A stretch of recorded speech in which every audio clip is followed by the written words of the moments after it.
The panic struck in 8 languages at once. Ben Carter froze mid-step as chaos erupted across Lincoln Memorial Plaza. Italian hands gestured wildly. German voices thundered. A Japanese woman sobbed. French curses flew. The tour group scattered like startled birds. Their guide vanished, leaving behind only a crumpled business card and 8 terrified strangers who couldn't understand each other's fear. His daughter Zoe gripped his hand. "Daddy, help them." Ben's throat tightened. 5 years. 5 years of hiding what he could do. 5 years of being invisible. The elderly Italian woman stumbled. Her purse spilled. She cried out in desperation. Ben snapped. "Scusi, signora." The words exploded from him before he could stop them. "Posso aiutarla?" Then German, French, Japanese, Korean, Spanish, Portuguese, Russian. Each language flowed like water, like breathing, like coming back to life. The group stared, mouths agape, eyes wide, but it was the woman in the back who made Ben's blood freeze. She stepped from the shadows, her calculating gaze locked on him, and whispered something that would change everything he thought he knew about starting over. Ben's hands trembled as he guided the Italian couple toward their taxi.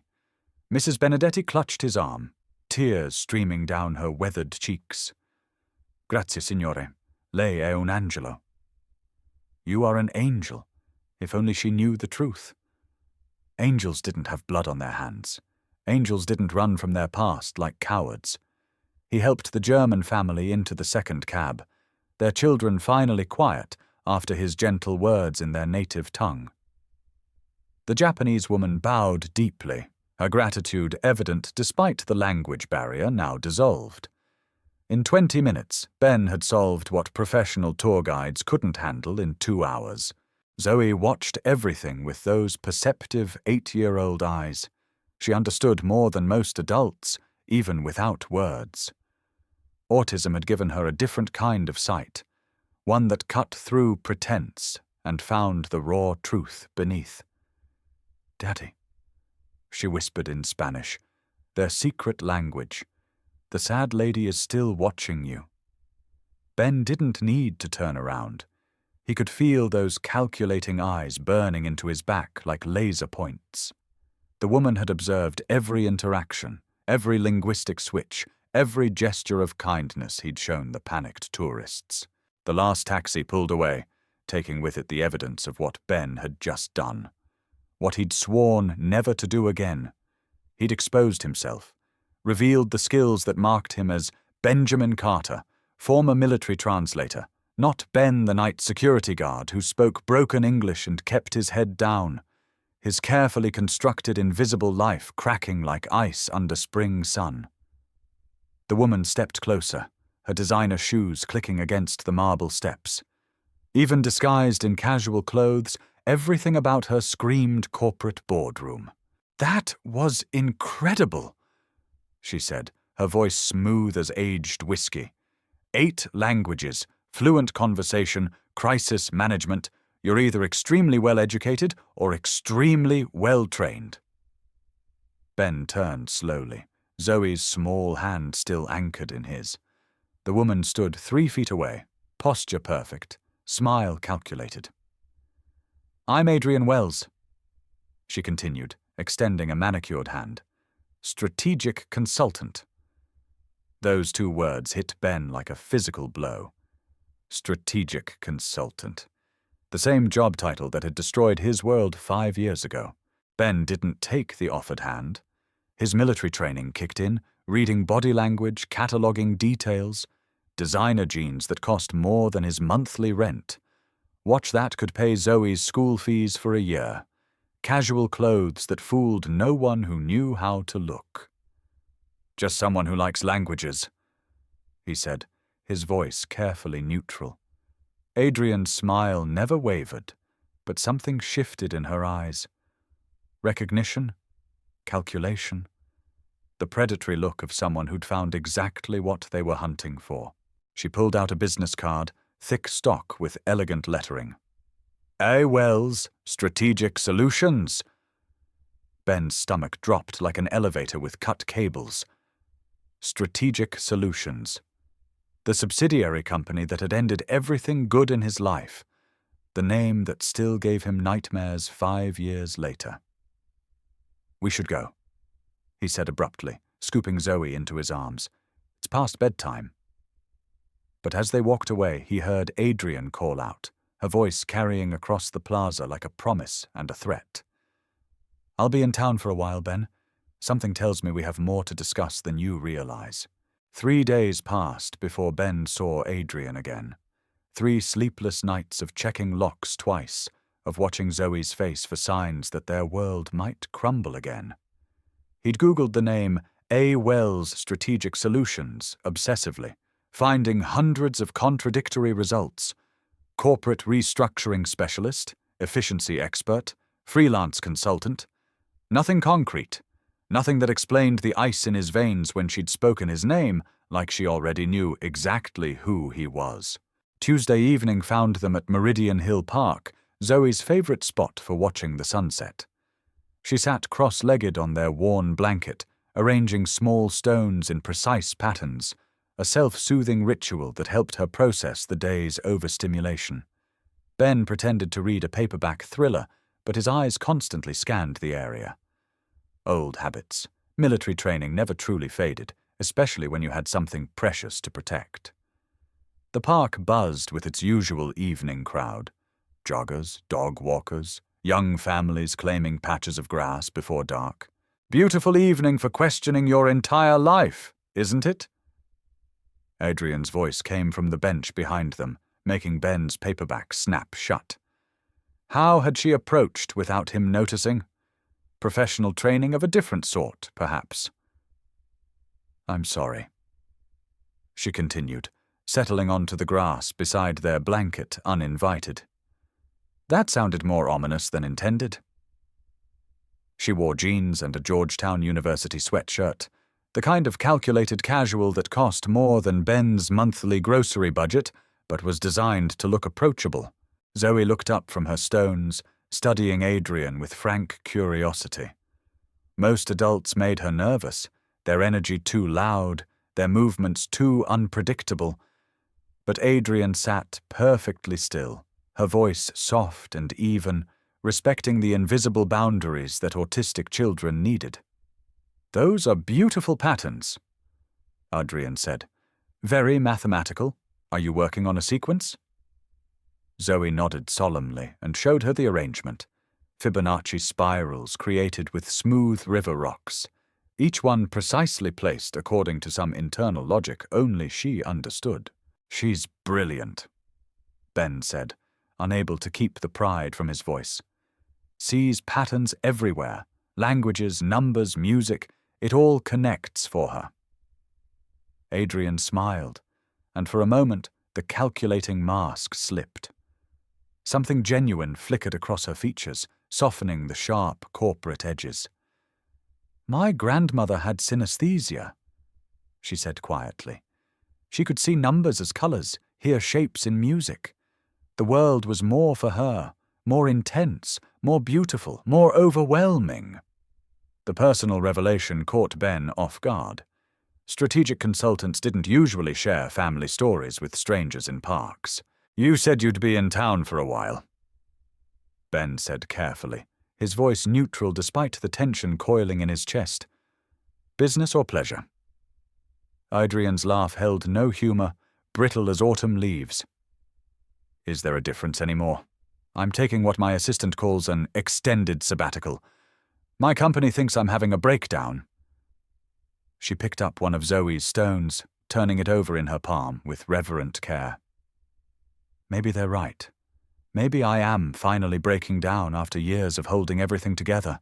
Ben's blood turned to mercury, heavy and poisonous in his veins. "What kind of breakdown leads someone to strategic consulting?" he asked, though part of him already dreaded the answer. Adrian set the stone back down carefully, maintaining Zoe's precise pattern. 5 years ago I made some decisions that I thought were right, necessary, efficient. Her voice grew quieter, more fragile. I told myself it was just business. Numbers on a spreadsheet, personnel optimization, cost reduction strategies. The corporate buzzwords fell from her lips like confessions. "Daddy," Zoe said suddenly, switching to Spanish, their language for emotional observations. "The lady's eyes are leaking salt water." Tears. Adrian was crying, so quietly that Ben almost missed it. Professional composure cracking like a dam under too much pressure. "I'm sorry," Adrian whispered, wiping her cheeks with shaking fingers. "I don't usually. This isn't like me. I don't break down in public parks with strangers." She stood abruptly, professional mask sliding back into place like armor. "I should go." This was inappropriate. But Ben caught her wrist as she turned away. The contact sent electricity through both of them. Recognition, terror, something deeper and more dangerous. "Strategic solutions," he said, his voice barely audible above the evening sounds of the park. "You worked for Strategic Solutions 5 years ago." Adrian went absolutely still, her pulse hammering under his fingers. "How do you—" Then her eyes widened in horror, pupils dilating with the shock of recognition. "Oh, God! Benjamin Carter, military translator, freelance contractor, specialized in crisis communication and cultural mediation." The world tilted sideways like a ship taking on water. Ben released her wrist as if it had burned him, stepping back instinctively to shield Zoe from whatever explosion was coming. "You," he breathed, the word torn from his throat like a prayer or a curse. "You're the efficiency expert who destroyed my life." Adrian's face went pale as moonlight, all the blood draining from her cheeks. "You were on the list," she whispered. "The termination list I submitted to the board. Benjamin Carter, high-cost contractor, recommended for immediate dismissal." "Daddy." Zoe's voice cut through the tension like a bell, small and scared and confused. Both adults looked down at her, this brilliant child who'd lost her mother and nearly lost her father's sanity in the same devastating year. "Are you fighting?" Her question hung in the air between them, innocent and devastating. "No, sweetheart," Ben said, but his voice shook like earthquake tremors. "We're not fighting. We're just remembering something sad." Adrian backed away, her composure completely shattered now. "I have to go," she whispered, her voice breaking like glass. "I can't. This wasn't supposed to happen. I didn't know you'd be here. I didn't know you were—" She turned and fled across the park, leaving Ben and Zoe alone with the weight of recognition and the terrible knowledge that some coincidences were actually destiny wearing a disguise. Zoe picked up the stone Adrian had touched, holding it up to catch the last rays of sunlight. "Daddy," she said in French, their language for deep thoughts. "Sometimes broken things find each other." The next morning brought rain and a text message that made Ben's coffee taste like ashes in his mouth. "Can we talk? I owe you an explanation." "Ah." He deleted it immediately, then spent 20 minutes staring at his phone, wondering if she'd send another. She didn't. But somehow that felt worse than if she'd flooded him with apologies or corporate speak explanations. The silence stretched between them like a chasm, filled with 5 years of consequences and the weight of choices neither of them could take back. Zoe noticed his distraction over breakfast, eating her precisely arranged blueberries in their mathematical pattern while watching him pace their small kitchen like a caged animal.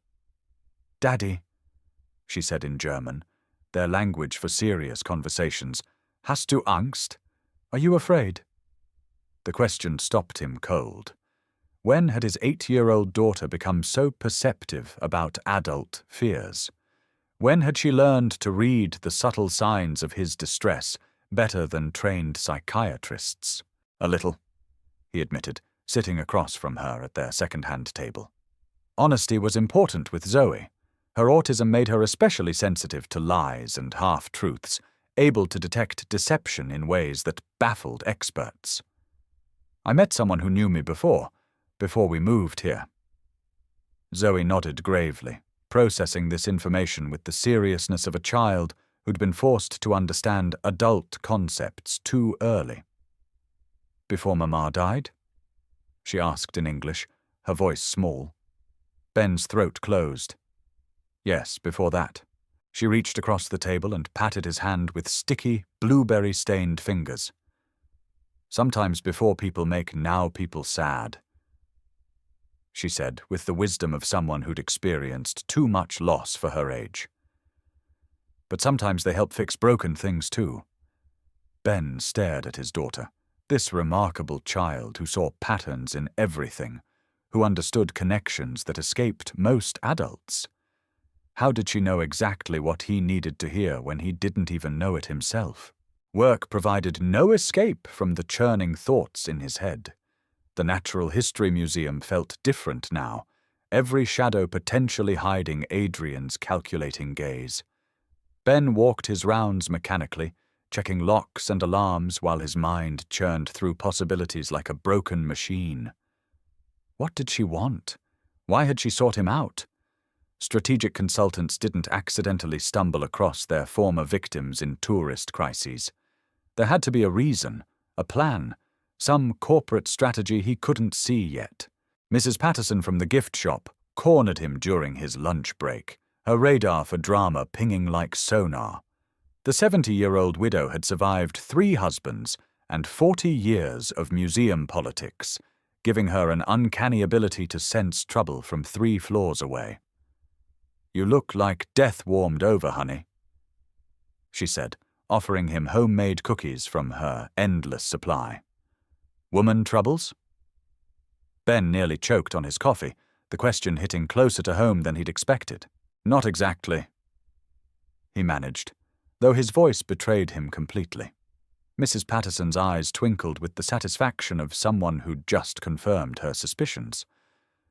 In my experience, when a man says, "Not exactly about woman troubles," it's always exactly woman troubles. She settled into the chair across from him, clearly prepared for a lengthy interrogation. "Want to tell me about her?" Ben shook his head, but Mrs. Patterson was undeterred. "Sometimes talking helps, dear, especially when the situation is complicated." That evening, Adrian was waiting outside Zoe's school like a ghost from his past made manifest. She stood apart from the other parents and caregivers, her expensive clothes and perfect posture marking her as foreign territory in this neighborhood of working families and struggling single parents. Zoe spotted her first, tugging Ben's sleeve and pointing with the directness that autism afforded her. "The sad lady is here," she announced in Italian, practicing her newest language acquisition. Should we say hello? Ben wanted to say no, wanted to take Zoe's hand and walk in the opposite direction, maintaining the careful distance that had kept them safe for 5 years. But Adrian had already seen them, had already started walking over with that measured corporate stride that probably cost more per step than most people made in an hour. "Hi," she said simply, her voice stripped of its previous confidence. "I was hoping we could try again. Yesterday got complicated." "That's one word for it," Ben replied, but he didn't walk away. Something about Adrian's presence felt different today, less calculated, more fragile. She wore dark circles under her eyes like medals of exhaustion, and her usually perfect hair showed signs of restless nights. "I brought something for Zoe," Adrian said, pulling a wrapped package from her designer bag. "If that's okay with you." Her deference surprised him. The corporate shark from yesterday had been replaced by someone who seemed genuinely uncertain. Zoe's eyes lit up at the prospect of a gift, but she looked to Ben for permission first, a habit he'd instilled in her after too many well-meaning strangers had overwhelmed her with attention. He nodded reluctantly, and she accepted the package with both hands, unwrapping it with the careful precision she brought to everything. Inside was a beautiful book, Numbers in Nature, mathematical patterns around the world. Zoe's gasp of delight was audible across the schoolyard. She immediately began flipping through pages of spirals, fractals, and geometric formations found in flowers, shells, and crystals. "Thank you," Ben said quietly, his anger softening slightly at Zoe's obvious joy. "She'll treasure this." Adrian smiled, and for a moment the professional mask slipped completely away. "I remember being fascinated by patterns at her age. The way everything connects, even when it doesn't seem like it should." She paused, watching Zoe examine a photograph of nautilus shells. "I've been thinking about connections a lot lately. About cause and effect. About consequences I never bothered to consider." They walked slowly towards the parking area, Zoe absorbed in her new book, occasionally stopping to show them particularly striking photographs. "You knew who I was," Ben said eventually, his voice carefully controlled. "At the memorial. You recognized me before I even spoke." Adrian nodded, her composure cracking slightly. "Your file photo. I kept copies of all the personnel records from the restructuring. Told myself it was for legal protection, but—" She stopped walking, forcing herself to meet his eyes. "I think I kept them because I needed to remember what efficiency costs. The admission hung between them like a bridge neither was sure they wanted to cross." "Why are you here, Adrian?" Ben asked. "In D.C., I mean." "Really?" She was quiet for so long that Ben thought she might not answer. When she finally spoke, her voice was barely audible above the evening traffic. "My company is being investigated. The 2019 restructuring, wrongful termination suits, questions about the decision-making process, congressional subpoenas. They want me to testify about the efficiency metrics I used to justify eliminating an entire department." Ben's stomach dropped like an elevator with cut cables. "The lawsuit is why I can't sleep at night." Adrian interrupted. "Why I took indefinite leave from my job. Why I keep seeing faces from those personnel files every time I close my eyes." She turned to face him fully, her corporate mask completely gone now. "I came here to figure out how to live with what I did. I didn't expect to run into one of the people whose life I destroyed. Is that what we're calling it now?" Ben's voice carried 5 years of buried anger, finally finding an outlet. "Destroyed? Because that's what it felt like when I got that termination notice 3 weeks after my wife died of cancer. When I had to sell our house to pay medical bills. When I moved my grieving 8-year-old daughter across the country to start over with nothing." Each word hit Adrian like a physical blow, and Ben found himself glad to finally have a target for his rage. Adrian flinched as if he'd struck her, but she didn't look away or make excuses. "I know," she whispered. "I know exactly what I did, Ben. I remember every name on that list, every face in those files. Rachel Carter, stage 4 ovarian cancer, medical bills exceeding $200,000, husband's income classified as non-essential contractor expenditure." The clinical recitation of his personal tragedy should have enraged him further, but instead it revealed something he hadn't expected. She truly did remember. She'd carried the weight of these details for 5 years.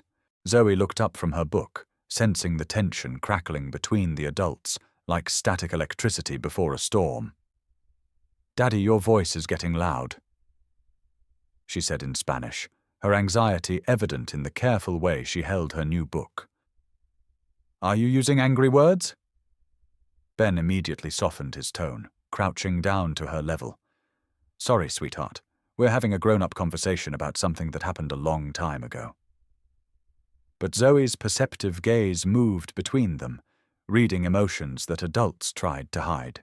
"Adrian's eyes are leaking again," she observed with the blunt honesty that autism afforded her. They were. Adrian wiped her cheeks quickly, professionally, but the tears kept coming. "I should go," she said, her voice breaking. This isn't fair to either of you. I shouldn't have come here. But as she turned to leave, Ben surprised himself by calling after her. Adrian, wait! She stopped, shoulders tense with anticipation. That coffee shop on Connecticut Avenue. Tomorrow, 2 o'clock, just the two of us. She nodded without turning around and walked away into the gathering dusk, leaving Ben and Zoe standing in the school parking lot with more questions than answers. That night, Ben lay awake staring at the ceiling while Zoe slept peacefully in the next room, her new book open on the bedside table to a photograph of spiral galaxies. Some patterns, Ben thought, were too complex to see until you had enough distance.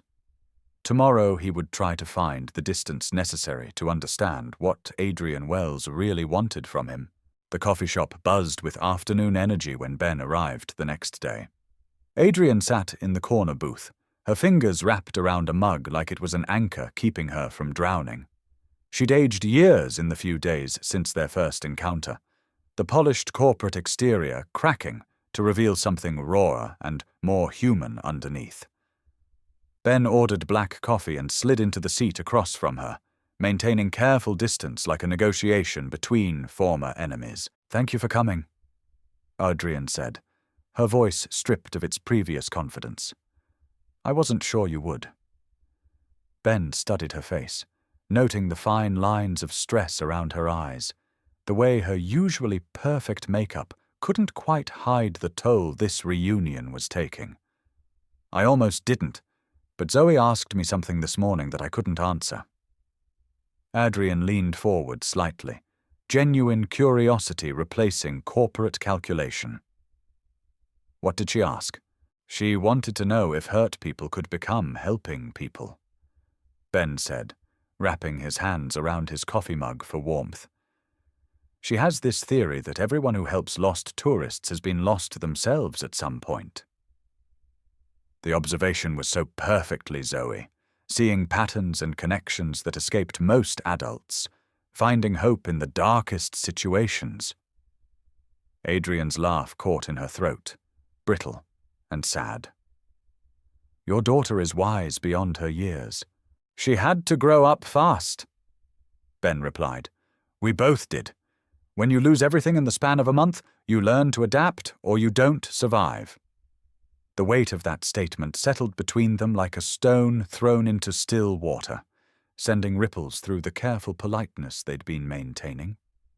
Adrian opened her mouth to speak, then closed it again, clearly struggling with words that carried the weight of 5 years' worth of guilt. Finally, she pulled out her phone and showed Ben a screenshot, an email draft with the subject line, "Formal Notice of Resignation, A. Wells, CEO." "I wrote this last night," she said, her voice barely audible above the coffee shop's ambient noise. "Effective immediately. No transition period, no consulting contract, no golden parachute. Just done." Ben read the brief message, noting the formal language that tried to hide what was clearly an emotional decision. "CEO." Ben's eyebrows shot up in surprise. "You didn't mention that particular detail before." Adrian's smile was bitter as burnt coffee. "Surprise. The efficiency expert got promoted. Turns out destroying people's lives is excellent for quarterly profits." She put the phone away, her hands shaking slightly. "I built my entire career on what happened to you, to all of you. Every promotion, every success, every dollar I made, it all came from that decision." Ben felt his anger rising again, but underneath it was something else, something that looked suspiciously like pity for this woman who'd climbed so high on a ladder made of other people's misery. "Why haven't you sent it?" he asked. "The resignation." Adrian stared into her coffee as if it held answers. "Because resigning feels like running away, and I've been running from what I did for 5 years. Maybe it's time to stop running and start facing the consequences." She pulled out a manila folder, thick with documents that represented more than just paperwork. "Personnel records. Every person affected by the 2019 restructuring. 247 individuals. I've been tracking them down, one by one, trying to understand the real cost of my efficiency. Ben's hands shook as he opened the folder, seeing faces and names that represented real lives, real families, real tragedies that went far beyond corporate spreadsheets. Some found new jobs.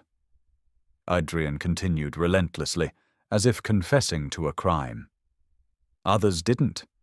Maria Santos started cleaning offices at night to support her 3 kids after losing her translation contract.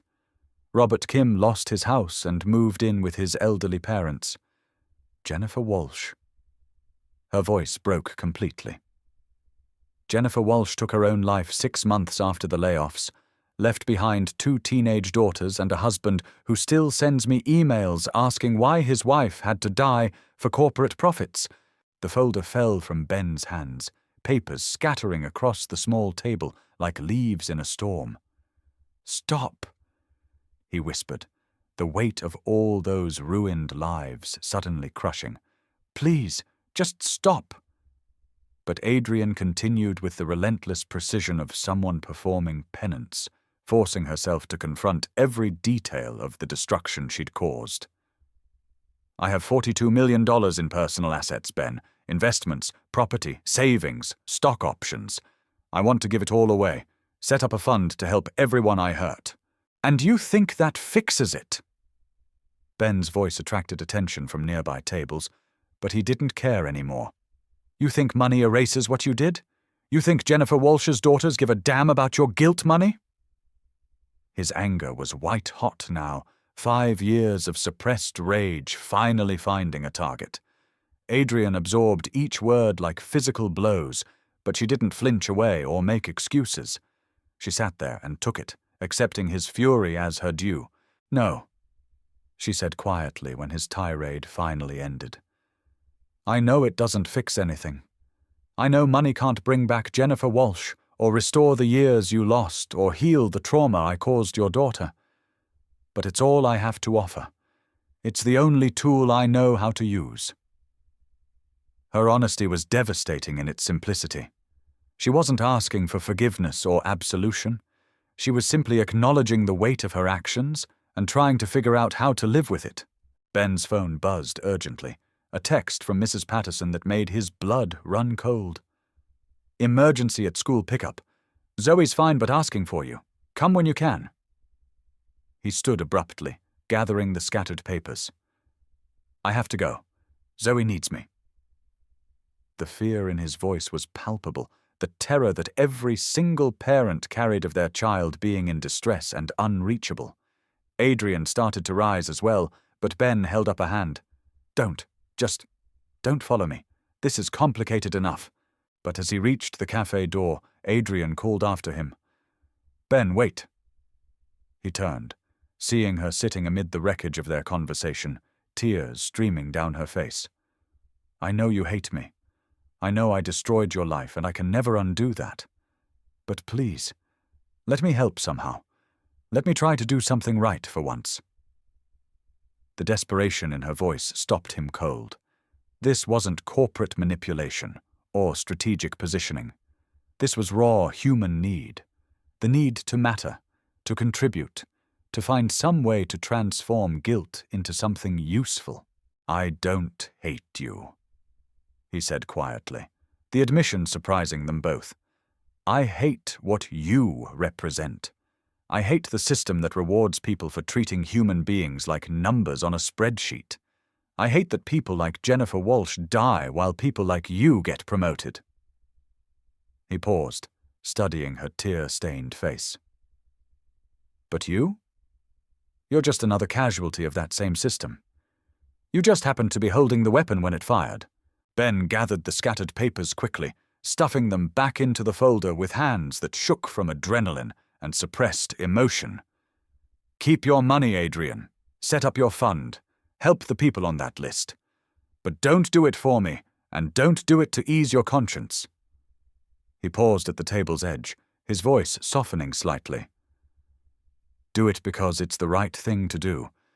Because maybe that's the only way either of us figures out how to move forward."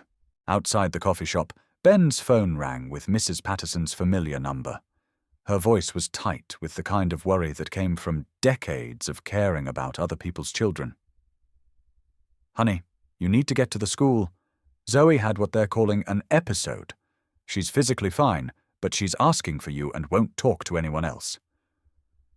Ben broke into a run, the folder clutched against his chest, Adrian's tear-stained face burning in his memory like an after-image of pain. He found Zoe in the principal's office, sitting in a plastic chair and rocking slightly, a self-soothing behavior that meant she was overwhelmed beyond her ability to cope. Her new book lay on the floor, pages torn and scattered, the beautiful mathematical patterns destroyed. "Daddy," she whispered when she saw him, her voice small and broken. "The patterns were wrong. Someone broke the patterns and I couldn't fix them."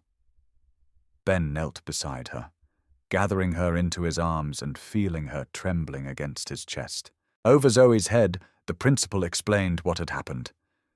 She was showing the book to her classmates during free reading time when another child grabbed it roughly. The pages tore, and Zoe became very upset. She kept saying something about broken spirals and people who hurt patterns and wouldn't let anyone comfort her. Ben closed his eyes, understanding perfectly.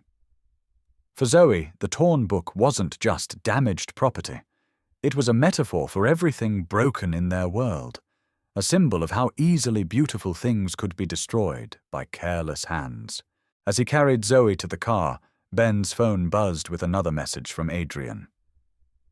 "I understand if you never want to see me again, but I'm still going to try to fix what I broke. All of it. I owe you that much and more." Ben looked down at his daughter, this brilliant child who saw mathematical patterns in everything, who understood that some breaks could be repaired and others left permanent scars. Maybe fixing broken patterns wasn't about money or guilt. Maybe it was about learning to see the connections that mattered most. That night, after Zoe was finally asleep with her carefully repaired book, Ben spread Adrian's papers across his kitchen table. 247 lives, 247 people whose patterns had been broken by efficiency experts and profit margins and corporate restructuring. He found his own file again, remembering the day he'd received the termination notice, the same day Rachel had started her final round of chemotherapy, when hope was already running out like sand through his fingers. But as he studied the other files, Ben began to see something Adrian might have missed in her corporate tunnel vision. These weren't just victims of restructuring. They were translators, linguists, cultural experts, people with skills the world desperately needed, people who could bridge gaps between languages and cultures and help lost tourists find their way home. People like himself, who'd spent 5 years hiding what they could do best because the world had told them they were obsolete. Mrs. Patterson's words echoed in his mind. Sometimes the person who hurts us is also the person who can heal us. Maybe she was right. Maybe Adrienne Wells, for all her corporate sins and calculated cruelty, was exactly the kind of person who could help others rebuild what she'd helped destroy. Maybe fixing broken patterns required someone who understood how they'd been broken in the first place. The thought was both terrifying and strangely hopeful, like finding light in the deepest darkness. A week passed before Ben reached out to Adrian, 7 days of watching Zoe carefully tape her torn book back together, page by page, creating new patterns from the damaged ones. "See, Daddy?" she said in German one evening, showing him her meticulous repairs. "Sometimes broken things become more beautiful when you fix them with love." Out of the mouths of babes and autistic children came wisdom that escaped most adults entirely. Ben found Adrian sitting alone in Meridian Hill Park at sunset, occupying the same bench where they'd first really talked. She looked smaller somehow, diminished by the weight of her revelations and the scope of the task she'd set for herself. The manila folder sat beside her, along with what appeared to be legal documents and a laptop computer. "I wasn't sure you'd come," she said when Ben sat down, maintaining careful distance between them.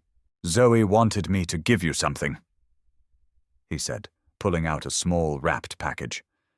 She insisted on wrapping it herself, which took about an hour because the paper had to be perfectly aligned. Adrian opened it carefully, revealing one of Zoe's repaired book pages, now laminated and turned into a bookmark. On the back, Zoe had written in her careful, precise handwriting, "Broken patterns can be fixed with patient hands and kind hearts." Adrian's eyes filled with tears as she traced the laminated page with one finger. "She made this for me?" Ben nodded, watching emotions play across her face like weather patterns. "She says you have sad eyes like her daddy used to have, before he learned that helping people made the sadness smaller instead of bigger." The gift seemed to break something inside Adrian, some last wall of corporate reserve that had been holding her together. "Your daughter sees things the rest of us miss, doesn't she?" Adrian asked, her voice thick with unshed tears. Ben nodded. "She sees connections, patterns within patterns, mathematical relationships between things that seem completely unrelated." He gestured to the legal documents beside her. "She also sees potential in broken things. What are those papers?" Adrian picked up the stack of documents with hands that trembled slightly. "Incorporation papers for the Patterson Foundation, named after a wise woman who found me crying in the museum parking lot yesterday and told me that sometimes the person who hurts us is also the person who can heal us." Ben's eyebrows rose in surprise. "You talked to Mrs. Patterson?" The idea of these two women, one a corporate CEO, the other a museum gift shop manager, having a heart-to-heart conversation seemed surreal. "She has very strong opinions about people who hurt her friends," Adrian said, with something approaching a smile. "She also has strong opinions about second chances and the difference between guilt and genuine remorse. Apparently I passed some kind of test I didn't know I was taking." The foundation documents were comprehensive, showing months of legal work and financial planning. Adrian had liquidated nearly everything: her penthouse apartment, investment portfolio, even her luxury car. $42 million, Adrian explained, seeing his shocked expression. "Placed in trust for displaced workers, their families, retraining programs, mental health support, and emergency assistance. There's a board of directors made up entirely of former employees, vocational counselors, and family members of people affected by corporate restructuring. I'm not even on it." The magnitude of what she was proposing was staggering, but Ben found himself focusing on something else entirely. "Where will you live?" he asked. "What will you do with yourself?" Adrian shrugged, the gesture more vulnerable than any corporate presentation she'd ever given. "I rented a small apartment in Adams Morgan. 1 bedroom, no doorman, neighbors who argue in 3 different languages. As for what I'll do—" She paused, meeting his eyes directly. "I was hoping you might have some suggestions. Mrs. Patterson mentioned you've been thinking about this too." Ben studied her face, noting the complete absence of calculation in her expression. "You're serious about this? Starting over from scratch?" It wasn't a question. He could see the determination in her posture, the way she held herself like someone who'd finally found solid ground after years of shifting sand. "Completely serious. I spent 5 years climbing a ladder that was leaning against the wrong wall. Now I want to find the right wall, even if I have to start at the bottom again. The foundation will help people financially," Ben said slowly, thinking out loud. "But what about the other kind of help? The kind that requires more than money?" Adrian leaned forward, genuinely curious. "What do you mean?" Ben watched a young couple struggle with a map nearby, speaking what sounded like Portuguese and looking completely lost. "I mean people like us, people who speak 8 languages between panic attacks, people who see patterns in chaos but forgot how to trust their own abilities." Understanding dawned in Adrian's eyes. "You're talking about putting the skills back to work. not just compensating for the damage, but actually using what was lost. Ben nodded. Mrs. Patterson mentioned you applied for a part-time position at the museum, tour guide for international visitors. Adrian's laugh was self-deprecating. I did, though I'm not sure they'll hire someone whose only relevant experience is making people unemployed. Turns out, corporate efficiency expert isn't great preparation for helping confused tourists. No, Ben agreed. But person learning to be human again might be exactly what's needed. Someone who understands what it's like to be lost and looking for direction. He paused, watching the Portuguese couple finally find their bearings with help from a kind stranger. The foundation could do more than just provide financial assistance. It could help people remember who they were before the world told them they were obsolete. As they walked back toward the parking area, Adrian asked quietly, "Do you think Zoe would be okay with seeing me again, occasionally?" The question carried more weight than its simple words suggested. She was asking for permission to become part of their lives, however peripherally. Ben considered the question seriously, thinking about his daughter's remarkable ability to see good in people that others had written off. "I think Zoe would be okay with having another person in her life who understands that broken patterns can be fixed with patient hands and kind hearts," he said finally. "But it would have to be genuine. She can spot fake kindness from a mile away, and she doesn't forget when people disappoint her." Adrian nodded solemnly, accepting the conditions like a sacred trust. For the first time since their paths had crossed again, Ben felt something that might eventually become hope. 6 months later, Ben stood in the exact spot where his old life had ended, and his new one began. Lincoln Memorial Plaza bustled with its usual mix of tourists and locals, but today felt different, charged with possibility instead of weighed down by the past. He wasn't alone this time. Zoe sat on the memorial steps, arranging a new set of stones Adrian had brought her from the Smithsonian's geology collection. These stones were special, each one representing a different country, a different language, a different culture that had contributed to human understanding.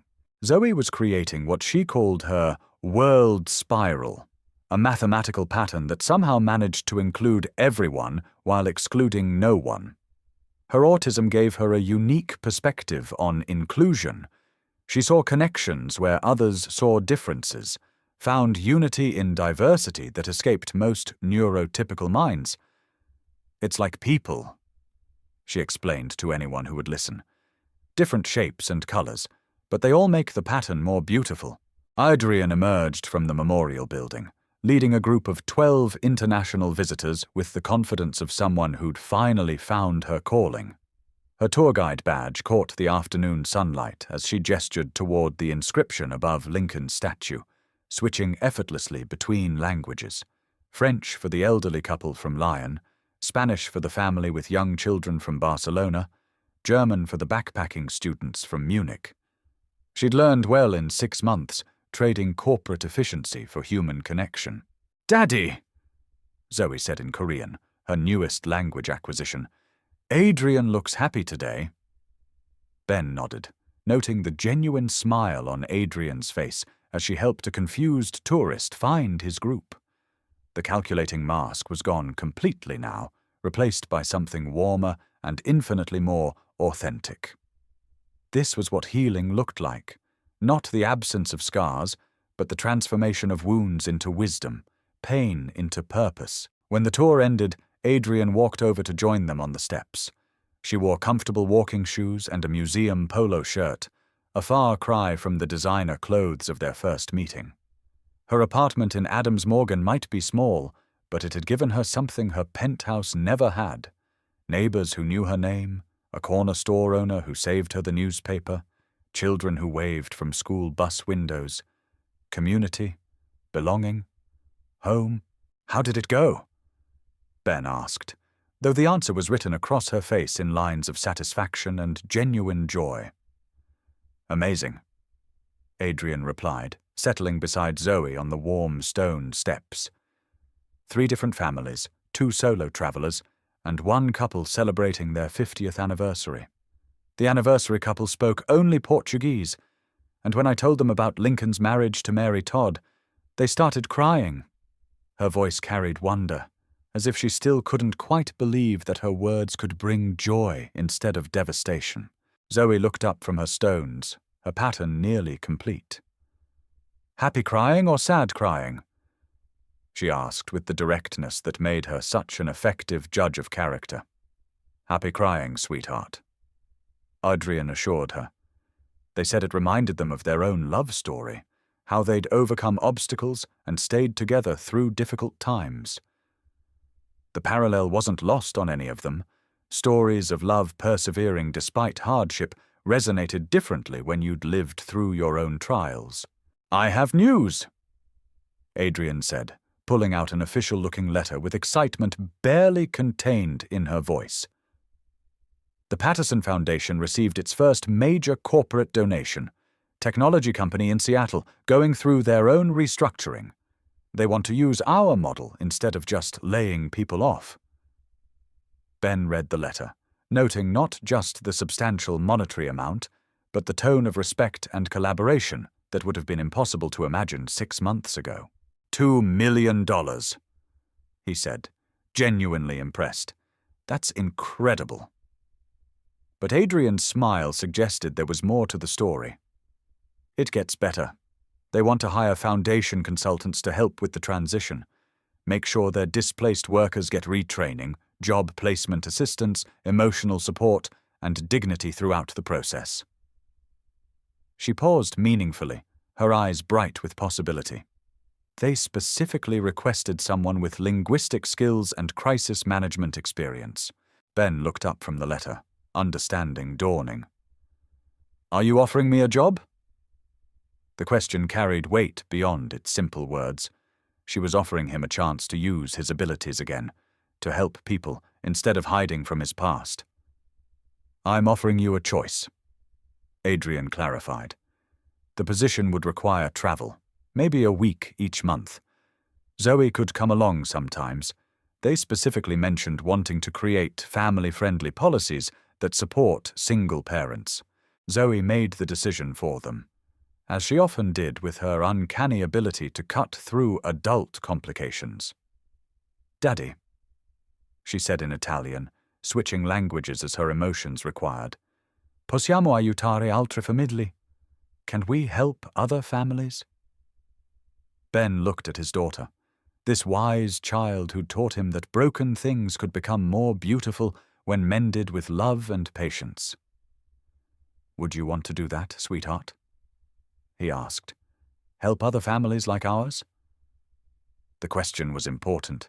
Zoe's needs had to come first, always, but he also knew she thrived when she felt useful, when her unique perspective could help others navigate confusing situations. "Sí," Zoe replied in Spanish, nodding emphatically. "Pero solo si Adrian viene también." But only if Adrian comes too. Adrian blinked in surprise, clearly not expecting to be included in Zoe's conditions. "You want me to come with you?" she asked, her voice soft with wonder. Zoe nodded solemnly, her expression serious as she considered her words. "You understand the broken patterns now, and you're learning to fix them with patient hands like Daddy taught me." The simple acceptance in her voice was devastating in its generosity. This child who'd lost so much was willing to share her most precious possession, her father's attention, with the woman who'd once threatened their security. Ben felt something shift in his chest, a loosening of muscles he hadn't realized were still tense, a release of breath he'd been holding for 5 years. "Okay," he said, the word carrying the weight of forgiveness and the lightness of new beginnings. "We'll try it. All 3 of us." Adrian's smile could have powered the entire National Mall, radiant with joy and possibility, and the kind of hope that comes from second chances. "Really?" she asked, as if she couldn't quite believe that happiness was allowed to be this simple. "Really?" Ben confirmed. "But I have conditions." Her expression grew serious, ready to accept whatever boundaries he needed to set. "Name them," she said, and he could hear echoes of the corporate negotiator she'd once been, but softened now by genuine care and respect. "First, Zoe's needs come first, always. If the travel becomes too much for her, if she gets overwhelmed or needs stability, we reassess everything." Adrian nodded immediately. "Absolutely. Her well-being is non-negotiable." The quick agreement told Ben she understood what it meant to prioritize a child's needs over adult ambitions, another sign of how much she'd changed. "Second, we do this right. No cutting corners, no efficiency metrics that treat people like numbers on spreadsheets. We take whatever time is necessary to actually help, even if it's not cost-effective." This condition was about more than just work methods. It was about ensuring that their new venture wouldn't repeat the mistakes of the past. "Agreed," Adrian said firmly. "People matter more than profits, always. And third—" Ben paused, watching a new group of confused tourists gather near the monument, clearly needing assistance. "We remember why we're doing this. Not for our guilt or our redemption, but because people deserve better than being treated as expendable." Adrian followed his gaze to the lost tourists, understanding immediately what he was suggesting. "Should we?" she asked, and in those two words Ben heard everything that had changed between them. The shift from suspicion to trust, from individual pain to shared purpose. He stood, extending his hand to help Zoe collect her stones. "We should. Together." The word felt natural now, no longer weighted with corporate implications or legal complications. Just three people who'd learned that healing happened when you helped others find their way. As they approached the Vietnamese family who looked overwhelmed and lost, Ben heard Zoe whisper to Adrian in French, "Merci pour nous avoir appris que les gens perdus peuvent retrouver leur chemin." "Thank you for teaching us that lost people can find their way home." Adrian squeezed the little girl's hand gently. "Merci de m'avoir appris que certaines blessures guérissent en aidant les autres." "Thank you for teaching me that some wounds heal by helping others." The Vietnamese family looked up hopefully as Ben began speaking their language, asking if they needed assistance. Behind him, Adrian and Zoe stood ready to help. Three people who'd learned that sometimes the most broken patterns create the most beautiful new designs when rebuilt with patience, love, and the understanding that everyone deserves a second chance to find their way home. The afternoon sun slanted across the memorial plaza, illuminating tourists and locals alike in golden light, and for the first time in years, Ben felt truly at peace with who he'd become.